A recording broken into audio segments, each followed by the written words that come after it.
তো আজকে আমরা দেখবো এই ভাঙা ফোনটা নিয়ে আমরা একটা ভালো ক্যামেরা ফোন নিতে পারি কিনা। তো চলো র্যান্ডম পিপল থেকে জানা যাক। দাদা আমি ফোনটা দিয়ে একটা ভাঙা ফোনটা দিয়ে নতুন ফোন নিতে চাইছি, এই ফোনটার দাম কত হতে পারে? দেখি ফোনটাকে 1,000 টাকা। তো নেক্সট আরেকটা লোকের কাছে দেখি কি বলে। দাদা এই ভাঙা ফোনটা দিয়ে আমি নতুন ফোন নিতে চাইছি, এর দাম কত হতে পারে? এই ফোনটা হ্যাঁ 2-3 হাজার টাকা। দাদা আমি এই ভাঙা ফোনটা দিয়ে নতুন ফোন নিতে চাইছি, তো এর দাম কত হতে পারে বলো তো আইডিয়া? ফোনটার কন্ডিশন দেখে তো মনে হচ্ছে 1-2 হাজার টাকায় দেওয়া যেতে পারে। নেক্সট যাওয়া যাক মন্ডল এন্টারপ্রাইজে।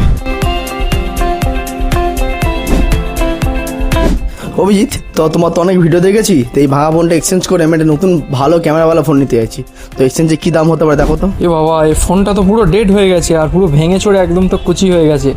আর এর দেখেও তো মনে হচ্ছে প্রায় 1-1.5 বছর পুরাতন ফোন রয়েছে। ঠিক আছে, তুমি কত এক্সপেক্ট করছো? সবাই তো বলছে 3,000, 1,000, 4,000, সবাই এরকম দাম দিচ্ছে, তুমি কত দিতে পারবে? আচ্ছা, তুমি কিরকম রেঞ্জের ফোন নেবে আমাকে বলো। আমি তো ভালো ক্যামেরা চাইছি, অ্যাপ্রক্স তুমি ধরো 45 to 50K এর মধ্যে। আচ্ছা, তুমি তাহলে নতুন ভিভো V70 FE বা ভিভো V70 নিতে পারো, আর এটা আমি তোমাকে দাম দেবো 7,000 টাকা। আর একটু পারবে না? আর 500 টাকা বাড়িয়ে দিই। ঠিক আছে, চলো 7,500 টাকা করে দিলাম। তুমি কি ফাইন্যান্সে নেবে? কোন ফাইন্যান্সে নেবে বলো?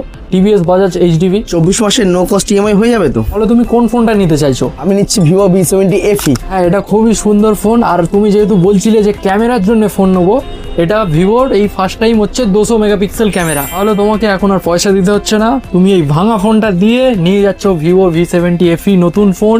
এটা তোমার ডাউন পেমেন্ট করে দিলাম। তাহলে নাও, এটা তোমার নতুন ফোন। ফাইনালি আমি ভাঙা ফোনটা দিয়ে মন্ডল এন্টারপ্রাইজ থেকে একটা ভালো ক্যামেরাওয়ালা ফোন নিয়ে নিলাম। তো দাদা, আপনি হ্যাপি তো? আমি খুব হ্যাপি।